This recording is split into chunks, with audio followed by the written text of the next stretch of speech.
Wanted to ask you about an arrest that took place, obviously very high profile. It was Nick Sorter, who is a conservative influencer and journalist. He says that he was simply covering the protests, but he has, of course, been charged there with disorderly conduct. What can you tell me about that arrest overall?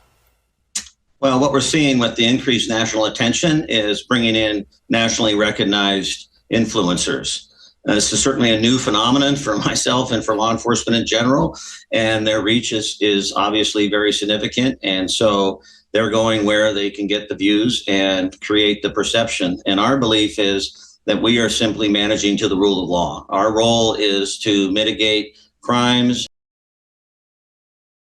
Moving forward with the federal lawsuit, you'll be getting confirmation of that in the next couple of weeks, but I would put it in the category of 99% certain we will be suing the Portland Police Department in federal court. For the record, could you spell your first and last name? So we got some updates to bring you today on the Portland insurrection, because it may appear that the tide is slightly turning in the better direction, although I remain fully convinced that whatever saving of face or small changes Portland officials try to make is ultimately a performative show to make it look like, hey, we have law and order, and Trump is the bad guy for trying to federalize the city, even though we all know exactly what is going on there. But nonetheless, we got some major changes today on Nick Sorter. That is the conservative journalist we talked about that was assaulted by Antifa, walked away from them, tried to report it to the police, and then the police arrested him and charged him with disorderly conduct. That is right. Basically saying, your fault, you got assaulted by violent leftists while you were trying to practice legitimate and actual journalism. And this, of course, follows a long string of what I would call blatantly First Amendment failures in Portland, Oregon, whether that's the assault of Andy Ngo back in the day, or Katie Davis Court more recently, or many different journalists who have had their lives threatened or assaulted or whatever, and the Portland police just actively have a policy of, well, we're not going to do anything about it. We're going to allow, abet, and sponsor the violence against journalists. And when we've been having this conversation about insurrection, which I'm going to keep on saying, I don't want people to ignore the fact that in my eyes, it's safe to say Portland does not actually respect the First Amendment, because a lot of people believe that the only way the government can crack down on tyranny or crack down on free speech is to come and arrest you and take your printing press. But in this case, you can also so often see that if they simply just set up an anarcho-tyranny policy of saying explicitly, we're not going to do anything if you are attacked for free speech, or if you're a journalist who gets censored, we're going to allow that to happen by force using basically our violent paramilitary supporters out in the streets, then that's also an example of Portland not abiding by the Constitution, notwithstanding also the fact that they're literally sponsoring, as I've been saying in basically every single video, actual Antifa violence against the federal government. Ladies and gentlemen, it is an insurrection. But anyways, that said, the update we have for you is that apparently Portland officials have now finally dropped those disorderly conduct charges against Nick Sorter, coincidentally, right after the Trump administration threatened to withdraw federal funding over this move. So we got to tell you about that, as well as apparently maybe the scene perhaps changing a little bit outside of that ICE facility, because this weekend it would appear that the left-wing protests were drowned out when right-wingers showed up to actually go out and chant USA. So, hey, I don't know, are things getting a little better? Well, we'll show you kind of both sides of that, because on one hand, they're saying they're going to be now like arresting Antifa, and they pretended in the Katie Davis Court situation, we covered all these things, by the way, that they were looking for the suspect who assaulted her, but in reality, we'll also show you examples of how Portland police are still handing themselves over to their real rulers, which are Antifa. But hey, you know, we'll get into all of it. We'll break it down for you. That said, guys, do us a favor. If you enjoy our content, make sure you hit that like button down below and subscribe to the channel if you are new. That's the best way to support our work and ensure that we can keep bringing you these videos. And that said, before we tell you about this Nick Sorter situation in terms of the DA dropping the case, I want to recap for those of you who didn't see our last video what actually happened here. Because this is the case where the police arrested, again, the journalists for so-called disorderly conduct, right? So here you can see Nick is the guy in the hoodie that I'm about to point out here in a second. Okay, so see this guy right here? Ladies and gentlemen, that is the conservative journalist Nick Sortor. You could see previously that Antifa was swarming him. He tries to push them away. And then he's just going and standing here. And he's walking away. He's disengaging from them. Right? This person still tries to block his path of walking. But ultimately, you know, the situation kind of resolves itself. And then Nick reveals after the fact that he went to Portland PD again and tried to resolve the situation.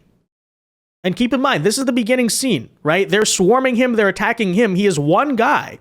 And ladies and gentlemen, apparently ever since, we did get a closer up view of what happened. So take a look at that video as well. I'm walking down the street. We go nowhere. Get out of here. Yeah, so I mean, clearly you can see what's going. Like they're after him. They're after him. This is Nick's account, by the way. He threw one punch here and missed. They shove him into the flower bed. Okay, he gets up. He grabs his things, and again, he tries to walk off the scene. They won't let him do it. And again, do you think any of these people got arrested, much less charged? No. Apparently, Nick was committing the disorderly conduct here. Make that make sense, ladies and gentlemen. So, needless to say, right?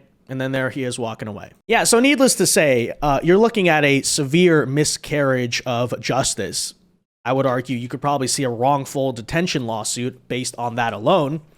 And according to Nick, he went to the Portland police, told them what happened, and they arrested him. He further revealed that Portland police kept him in a car and took over an hour to figure out why they arrested him. In other words, they were trying to invent a charge to come up with and blame on him when, again, Antifa's the one committing the violence. But ladies and gentlemen, this should not be all that surprising when you properly understand all of these events through the worldview I've been trying to spread to all of you, which is that it's not an issue of like, oh, there's some random leftist rioting in the streets. No, there is a coordinated insurrection between Antifa working alongside the local government, and they're hand in hand, and they're ultimately representing one another. So you wonder why, by the way, they basically allow a blanket anarchy when it comes to Antifa, but if you defend yourself or you do something, you know, you're the one who goes to jail. This is the exact reason. Because Antifa is basically acting as an extension of law enforcement and the city government in Portland. And of course, as that like paramilitary force, what are they also doing? Committing violence against the federal government. Hence why I use the word insurrection. That's exactly what you call it when a local government is sponsoring violence against a state or federal government, right? That's rebellion. That's insurrection. That's said. So here they are doing a total hit job trying to figure out what the charge can be. Nick Sortor says, and I quote, "Never did it cross my mind in these first several minutes they were actually arresting me, and they didn't know either because it took them over an hour to figure out what the charge was." Well, needless to say, after this absolute atrocity, the Trump administration on the very Friday after this threatened to withhold federal funding, which I gotta say, that's a very, look, I'm going to trust the process, okay? I understand that, you know, you got to make things move along, see where it all goes. But I will say, okay, I think the response to Portland needs to be a lot more harsh than we're going to take your money away. Nonetheless, take a listen to that. Just last night, we saw an extremely troubling incident where conservative journalist Nick Sortor was captured on video being taken into custody by the Portland police after he was ambushed by Antifa and was defending himself from these assaults. But instead of arresting these violent mob members night after night after night who are ravaging this community, the police arrested a journalist who was there trying to document the chaos, and everyone in this room should be extremely concerned about that. The Department of Justice spoke with that journalist this morning, and they will be launching a full investigation into his arrest. This incident is part of a troubling trend in Portland where left-wing mobs believe they get to decide who can visit and live in their city. It is not their city. It is the American people's city, and President Trump is going to restore that. I just spoke with the president about this, and he has directed his team here at the White House to begin reviewing aid that can potentially be cut in Portland. We will not fund states that allow anarchy. There will also be an additional surge of federal resources to Portland immediately, including enhanced CBP and ICE resources. Law and order will prevail, and President Trump will make sure of it. Well, hey, my solution to all of this has been that we ought to invoke the Insurrection Act, but ultimately, whatever works, works, because just today, we got the news of victory. That following our demand for discovery related to Portland Police's coordination with Antifa, which is exactly what these insurrectionists are doing, okay? The county DA has announced they will decline to prosecute Nick Sortor. So essentially, they dropped the charges. He, by the way, was due for his arraignment just today. Quote, after a careful review of the investigation, including reports and video, and many threats from the federal government, we do not believe the crime of disorderly conduct can be proven against Mr. Sortor beyond a reasonable doubt. I mean, gee, you don't say. Forget the reasonable doubt. It can't even be proven with a reasonable doubt, ladies and gentlemen. Right? But Nick apparently said he would still be appearing at the court in Portland Justice Center earlier today to finalize this. And here is what he had to say in response to those charges now being dropped. Your initial reaction to hearing that the charges against you were going to be dropped, and why do you think the DA decided to do that? I think it was a smart move because all of the evidence was in my favor. There was no evidence against me at any time. So everybody there has a camera for the most part at these demonstrations or whatever you want to call them in the streets. And all of those videos that came out showed that I was the victim. I was the one that was jumped. I was the one that was thrown into a hole. I was the one that was punched. I didn't punch anybody. I didn't break anybody's camera. My crime was filming in public, filming people that don't believe in First Amendment rights for conservatives, I guess. And that's where this whole thing started. I should never have been arrested. I should never have been put through the ringer. And I shouldn't have the chief of police on TV slandering me during the day. Instead, he should be focused on pulling the rot out of his police department. And maybe this will make him think twice about the direction that the department is going. Yeah, well, we're very happy for Nick, but I think it's also important to understand, oftentimes in these very cases, the process in itself is the punishment.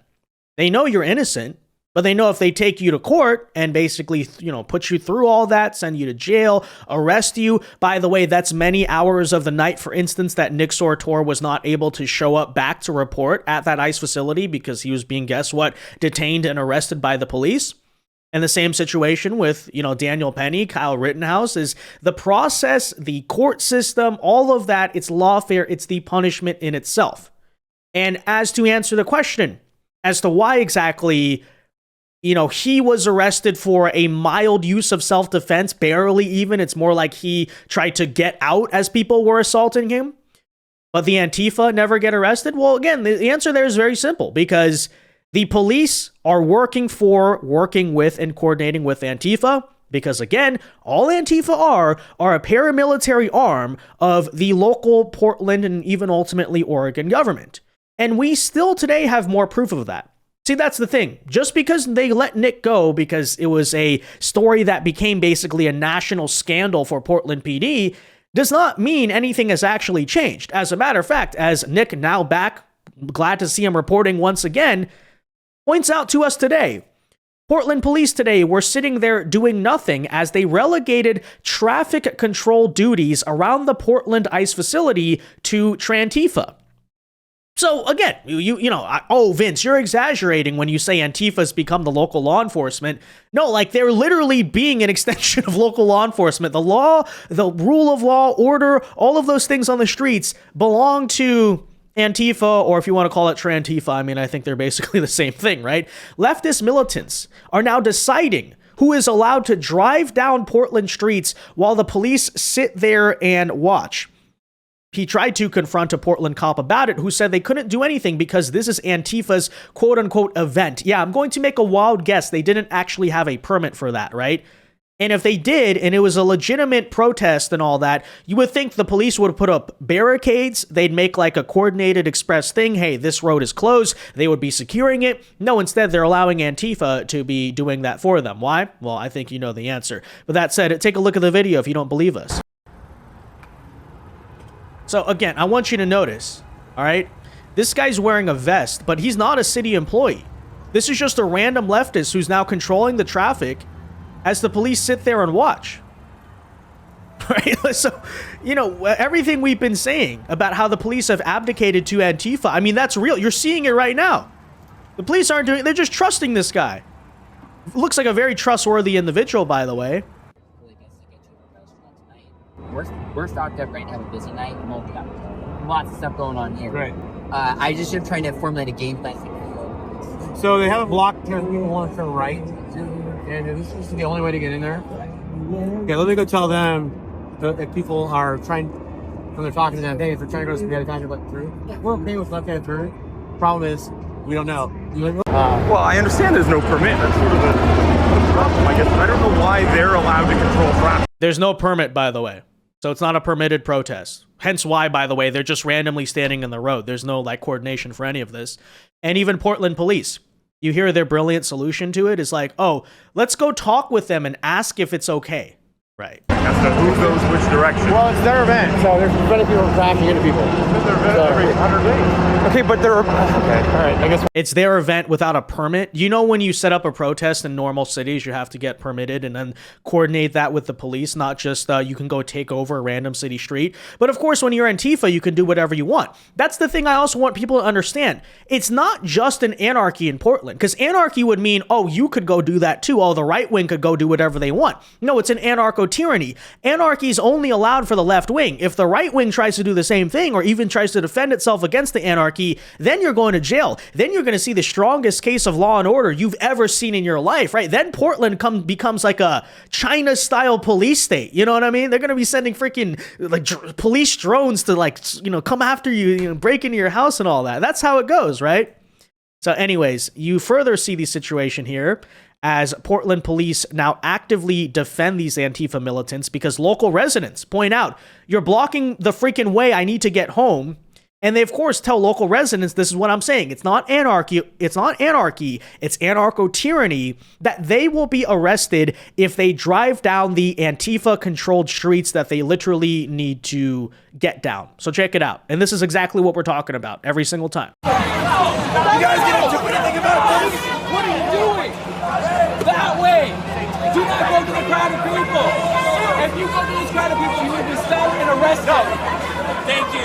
Do not try to play that game with me right now. Man, do not play that game with me right now. We're not going to a crowd of people in this car. Back it up and take a left. If you go to this crowd of people, you will be arrested. Ma'am, I am telling you, if you go to this crowd of people, you will be arrested. All right, get out of the way. I'll take care of it. Get out of the way. I'll take care of it. Get out of my way. You're not going to this crowd. I'll take care of it. I'll take care of it. Back up and take a left. You can get through and get out that way. You're not going this way. Back up. If you're not going to listen to my orders, then it's your choice. I am giving you an order right now. Back this vehicle up. Yeah, well, it doesn't even surprise me at this point. It's just so typical. As usual, they're allowed to break the law and take over an entire city, but you're the bad guy for instance, being some middle-aged woman who just needs to get home, right? Do you notice too, by the way, how masculine that Portland police officer suddenly becomes when he's telling some random law-abiding citizen, like threatening her over, you know, not liking the Antifa protest or something like that? Because basically every video we've shown thus far of Portland police, they've been total like wimps, you know? Remember the one with Katie Davis Court? The police tries to grab the Antifa girl. She just pushes him off and he's like, okay, no problem, right? But then suddenly, as we've been describing to you, right, it's not anarchy, it's anarcho-tyranny, because the moment you go against it, the moment you are not happy or you're on the other side of Antifa, then they turn into real cops, right?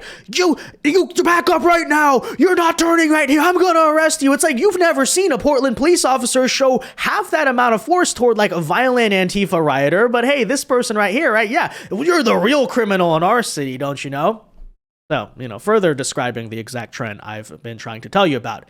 That said, there is some good news over the weekend because apparently a group of Trump supporters actually did show up to the nightly riot, essentially, and just drowned out everything the left was trying to do, in support partially, by the way, of Nick Sortor. So take a listen, because this is pretty glorious to witness.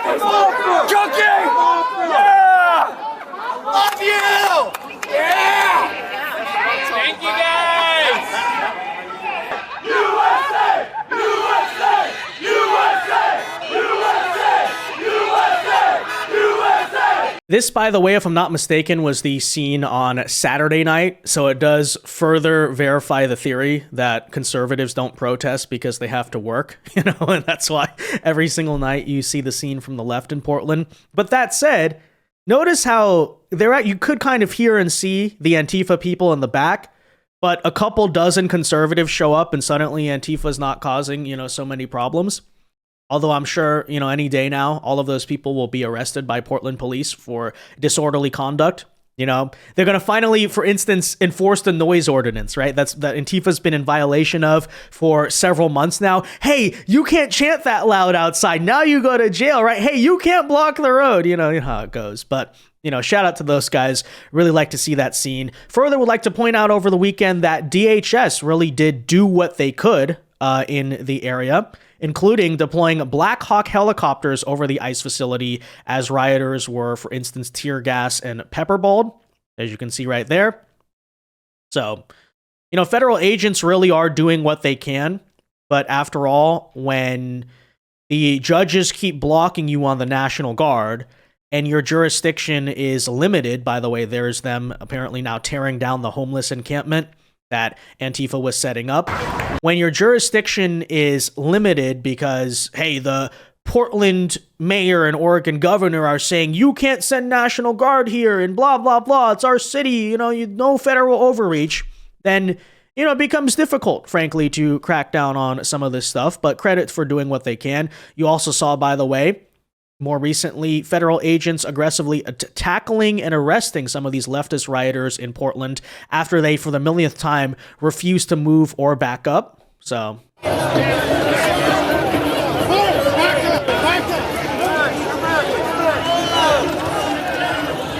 I mean, there's, they said to back up and she just tries to run past them. Yep.